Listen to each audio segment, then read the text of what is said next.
बड़े स्तर पर चलाया गया। लाखों की संख्या में लोगों ने आय प्रमाण पत्र के लिए, 2 लाख रुपए सहायता के लिए, घर आवास के लिए, स्मार्ट मीटर की वापस करने के लिए, अन्य राज्यों की तरह 200 यूनिट फ्री बिजली उपलब्ध कराने के लिए और तमाम वृद्धों को कम से कम 3,000 रुपया मासिक पेंशन मिले, इस सवाल को लेकर के एक बड़े स्तर पर एक अभियान चला। और बिहार में सेकेंड फेज में हम लोगों ने हजारों किलोमीटर की पद यात्राएँ संगठित की। भाकपा माले के राष्ट्रीय महासचिव दीपांकर भट्टाचार्य के नेतृत्व में खुद कहिए तो मगध क्षेत्र में एक बड़ा पद यात्रा हुआ। 11 दिनों तक पद यात्रा चली। मिथिलांचल में, सारण में, ये चंपारण के इलाके में एक पद यात्राएँ संगठित की गई और अन्य जिलों में भी बड़े पैमाने पर पद यात्राएँ हुई, जिसमें हजारों लोगों ने हजारों किलोमीटर की यात्रा की और जनता से प्रत्यक्ष संवाद लोगों ने स्थापित किया। तो इस क्रम में जो हमारी मांगें थी, हमारी जो बातें थी और जनता से जो बहुत सारे शिकवा शिकायत आए हैं, उन सारे प्रश्नों को लेकर के हम आंदोलन का तीसरा चरण, अभियान का तीसरा चरण शुरू करने जा रहे हैं। और इसके तहत एक बार फिर संपूर्ण बिहार में हम इस अभियान को तेज करेंगे, जिसका समापन गांधी मैदान में एक बड़ी रैली के रूप में होगा, जनता के समागम के रूप में होगा। जन मुद्दे को लेकर के संघर्षरत जनता का एक बड़ा आंदोलन का महाजुटान गांधी मैदान में होगा और वहां से हम इस बात को ऐलान करेंगे कि बिहार को गरीबी के दुष्चक्र से बाहर निकालने के लिए सबसे ज़्यादा जरूरी है कि बिहार में 34% महागरीब हैं और कुल मिलाकर के लगभग 65% आबादी बिहार की गरीब है। तो गरीबी के दुष्चक्र से बाहर निकालने के लिए लोगों के आवास के प्रबंध को सरकार सुनिश्चित करे। अभी सरकार की ओर, नीतीश जी के कैबिनेट की ओर से फैसला हुआ है कि 1 लाख रुपया हम 3 डिसमिल जमीन खरीदने के लिए गरीबों को देंगे। तो ये छलावा है। पहले तो जो लोग जहां बसा हुआ है उन तमाम लोगों का सर्वे किया जाए और सर्वे करके उनको पर्चा दिया जाए। जिन जमीन पर पर्चा नहीं दिया जा सकता है, ऐसे परिवारों को चिन्हित करते हुए सभी प्रखंड में दलित गरीबों की एक विशेष कॉलोनी बनाई जाए और लोगों को बिजली उपलब्ध कराया जाए, स्मार्ट मीटर वापस लिया जाए, वृद्धों को पेंशन दिया जाए, शिक्षा, स्वास्थ्य, रोजगार का बेहतर प्रबंध किया जाए, कृषि आधारित उद्योग जो बंद पड़े हुए हैं सैकड़ों की संख्या में, उसको फिर से बिहार में चालू किया जाए। इस प्रक्रिया में बिहार आगे बढ़ेगा। हवाई का जो मॉडल है, उस हवाई के मॉडल से बिहार का विकास नहीं होगा।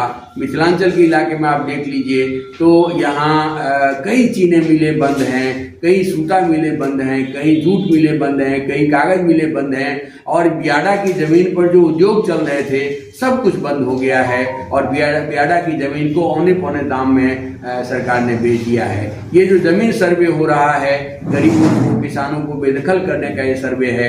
हम लोगों ने कहा है कि जो लोग जिस जमीन को जोत आबाद कर रहे हैं, जिस जमीन पर वर्षों से लोग बसे हुए हैं, उसका कागज पत्र सरकार दुरुस्त करे, तब लैंड अपडेटिंग के लिए आप सर्वे कराइए। जब तक इस काम को नहीं करेंगे तब तक इस बेदखली के सर्वे को हम नहीं होने देंगे।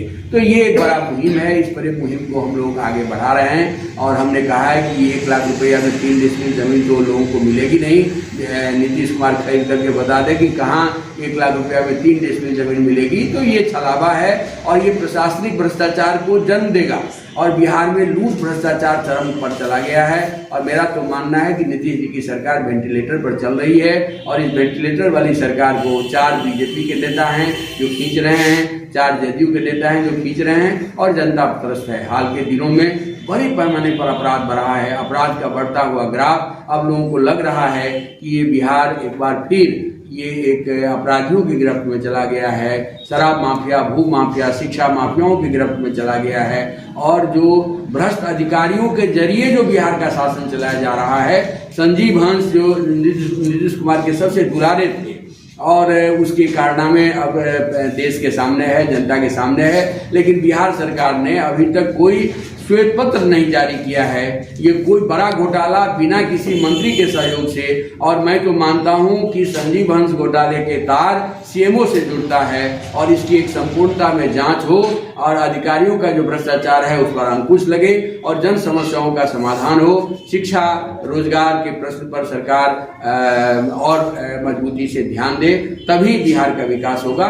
तो ये जनता का सवाल, जनता के मुद्दे, जनता के आंदोलन ही भाकपा माले की प्रतिबद्धता है और इस प्रतिबद्धता के आधार पर हम बिहार को एक नई दिशा देना चाहते हैं और हमारी कोशिश होगी कि भाकपा माले के बढ़ते हुए कदमों से, भाकपा माले की बढ़ती हुई पहलकदमी से, बढ़ते हुए जन आंदोलन से उत्तर बिहार में जो महागठबंधन या इंडिया अलायंस आगे नहीं बढ़ पाया, विधानसभा में भी भारी संकट का सामना करना पड़ा और लोकसभा में भी एक सीट नहीं मिली है, तो मिथिलांचल में, तिरहुत में, कोसी में, पूर्णिया में, सीमांचल इस संपूर्ण इलाके में भाकपा माले का तेजी से विकास हो रहा है और भाकपा माले के बढ़ने से ही इंडिया अलायंस की ताकत उत्तर बिहार में बढ़ेगी। ये हमारी संपूर्ण कार्य योजना है और इस कार्य योजना के तहत हम लोग आगे बढ़ रहे हैं।